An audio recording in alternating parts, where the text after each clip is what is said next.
Hello everyone and welcome back to my YouTube channel buzz life. तो जिन्होंने अभी तक मेरे चैनल को सब्सक्राइब नहीं किया, आप लोग प्लीज़ मेरे चैनल को सब्सक्राइब कर लीजिएगा और इस वीडियो को लाइक कर दीजिएगा। तो जैसा कि मैंने अपनी प्रीवियस वीडियो में आप लोग को बोला था कि मेरा यूपी की थर्ड राउंड ऑफ काउंसलिंग का रिजल्ट आने वाला है और वो जैसा आएगा, जो ब्रांच और कॉलेज मुझे अलॉट होगा वो मैं आप लोग के साथ शेयर करूँगी। तो उसको बताने से पहले मैं आप लोग को बताना चाहूँगी कि इनिशियली जो मेरा प्लान था वो नीट पीजी देने का नहीं था। मतलब मेरा प्लान कुछ और था। मैं यूके का एग्ज़ाम होता है प्लैब, वो दे रही थी। मतलब मैंने उसके एग्ज़ाम्स क्लियर भी 2 कर लिए थे। ओईटी एक इंग्लिश एग्ज़ाम होता है और प्लैब 1 जो होता है, जो इंडिया में ही होता है, वो भी मैंने क्लियर कर लिया था और मेरा प्लैब 2 बुक था जैन 2024 का। बट कुछ चीज़ें मैंने सोची और बहुत सारे फैक्टर्स को ध्यान में रख के फिर मैंने उस प्लान को अपने ड्रॉप कर दिया और नीट की प्रिपरेशन करनी शुरू कर दी, जो कि बहुत ही ज़्यादा कम टाइम के लिए मतलब टाइम बहुत कम था, क्योंकि इनिशियली तो मार्च में था नीट और मैंने अपना प्लान ड्रॉप जो किया था वो अराउंड नवंबर किया था। तो बहुत कम टाइम था। तो उस टाइम को देखते हुए, उन चीज़ों को देखते हुए मैं बहुत खुश थी कि जो मेरी रैंक आई थी। तो जो मेरी रैंक थी वो थी 14,000 रैंक थी मेरी।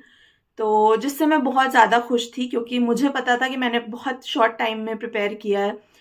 मतलब प्लैब के लिए किया था, बट प्लैब एक यूके एग्ज़ाम है और इंडिया में नीट पीजी है। तो भले ही कोर्स और चीज़ें थोड़ा सेम होता है, बट बहुत सारी चीज़ें होती हैं जो बहुत डिफरेंट होती हैं दोनों की। जो डिजीज़ेज़ यहाँ प्रेवलेंट हैं वो वहाँ नहीं है, जो वहाँ है वो यहाँ नहीं है।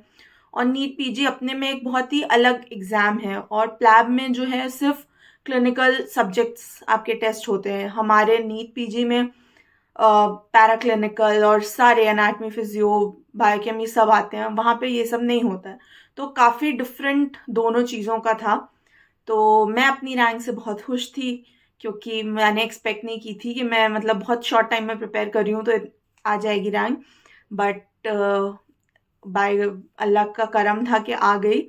और फिर मैंने अपनी सब सोचा कि मैं क्या फ़ील्ड लूँ, क्या फ़ील्ड लूँ। तो ज़्यादातर मैंने अपनी फ़ील्ड्स, मुझे एज़ सच कोई, मैंने पहले भी अपनी वीडियो में बताया है कि मुझे एज़ सच कोई फ़ील्ड बहुत ज़्यादा नहीं वो करती थी कि मतलब मुझे यही लेनी है, यही लेनी है।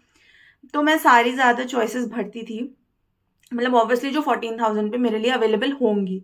मेडिसिन वगैरह, डीएनबी, पीडिया, ये सब मैं भर सकती थी, बट मुझे ये था कि मुझे यूपी से बाहर नहीं जाना है। मतलब प्रेफरेबली यूपी ही मेरा टारगेट था। दिल्ली वगैरह अगर होता तो होता, बट दिल्ली के जितने भी कॉलेजेस हैं वो बहुत हाई रैंक पे उठ जाते हैं।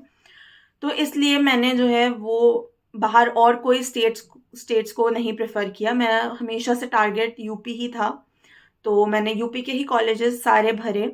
तो जब मैंने फर्स्ट ऑल इंडिया में अपना फिल किया था तो मुझे कुछ भी अलॉट नहीं हुआ, क्योंकि इतना नेगेटिव सब शिफ्ट चला गया था कि मुझे कुछ नहीं अलॉट हुआ। जो मैंने मतलब सिर्फ यूपी को फोकस करते हुए भरा था। मैं अगर बाहर के कॉलेज मतलब दूसरे स्टेट्स की भरती तो वो मुझे मिल जाते, बट मुझे नहीं जाना था दूसरे स्टेट। फिर मैं आया यूपी का फर्स्ट राउंड, जिसमें मुझे सेफई मिला था और सेफई में मुझे जो कोर्स अलॉट हुआ था वो एनेस्थीसिया था। उसके बाद सेकेंड राउंड ऑल इंडिया का हुआ, जिसमें मुझे आरएमएल मिला, फिर से एनेस्थीसिया मिला। उसके बाद जो सेकेंड राउंड स्टेट का हुआ उसमें मुझे केजीएमसी अलॉट हुआ, फिर एनेस्थीसिया अलॉट हुआ। उसमें एनेस्थीसिया को मैं हमेशा अपनी लास्ट चॉइस में डाल रही थी। मुझे एनेस्थीसिया नहीं पसंद थी ज़्यादा, मतलब बस ज़्यादा क्या, पसंद ही इतना नहीं आती थी। बट क्योंकि मुझे फर्स्ट राउंड में कुछ नहीं अलॉट हुआ था तो वो एक डर आ गया था दिल में कि पता नहीं कितनी नेगेटिव काउंसलिंग जा रही है, कि मुझे मिलेगा कुछ कि नहीं मिलेगा, कि एनेस्थीसिया भी ना चला जाए हाथ से। तो इसलिए मैं डर में मैंने अपने वो भर दिया और वो मुझे अलॉट होता जा रहा था सिर्फ एनेस्थीसिया ही। तो कहीं ना कहीं मेरे मन में आ गया था कि अब मुझे एनेस्थीसिया ही है मेरे लिए, मेरी किस्मत में लिखा हुआ है एनेस्थीसिया।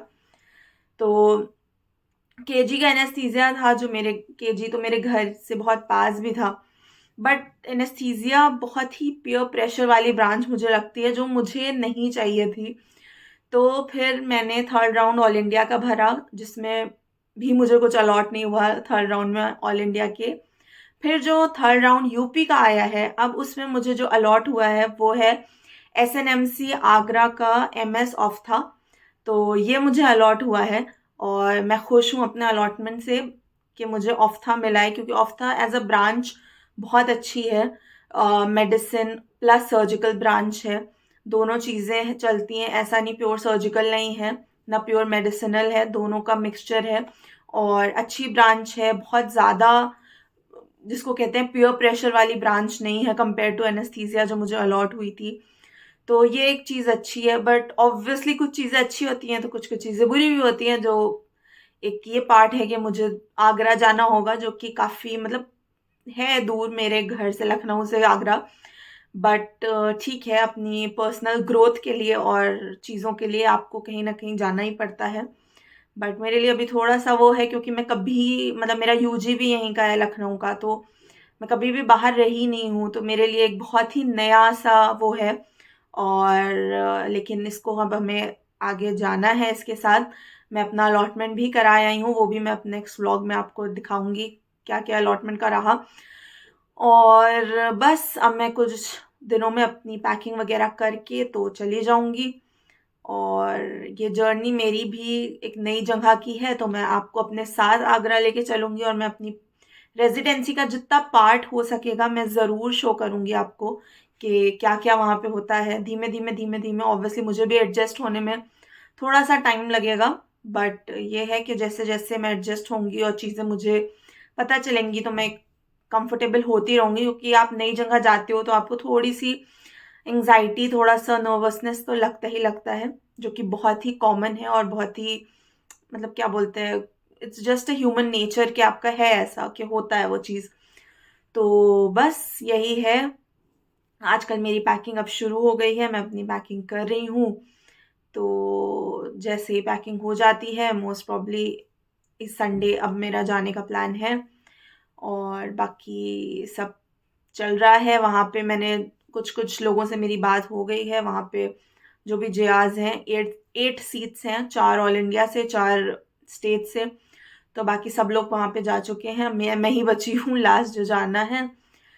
तो बस यही मुझे आप लोग के साथ शेयर करना था। मैंने बहुत ज़्यादा सस्पेंस बना दिया था पूरी काउंसलिंग भर, लेकिन मेरा ये था कि एक बार मेरा फाइनल हो जाए तो ही मैं आप लोग के साथ शेयर करूं कि मुझे फाइनली क्या मिला है और क्या किस चीज़ के साथ मैं आगे बढ़ रही हूँ। तो बस SNMC आगरा का MS ऑफ था, मेरी किस्मत में था तो वो मुझे मिल गया है और अब इसी में हमें आगे बढ़ना है। मैं बहुत खुश हूँ अपनी इस अलॉटमेंट से, क्योंकि मेरी जो मुझे चाहिए था, जिस तरीके की मैंने ज़िंदगी अपने लिए सोच के आगे रखी है, वो इससे मिलती है मुझे, जो कि एनेस्थीसिया से नहीं मिल पाती। तो अभी के लिए जितना मैं सोच रही हूँ मेरे लिए बहुत अच्छी चीज़ है। बट अब आगे देखते हैं कि आगे रेजिडेंसी 3 साल की कैसे जाती है, क्या रहता है।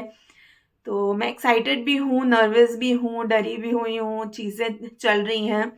But all in all it is a very good feeling.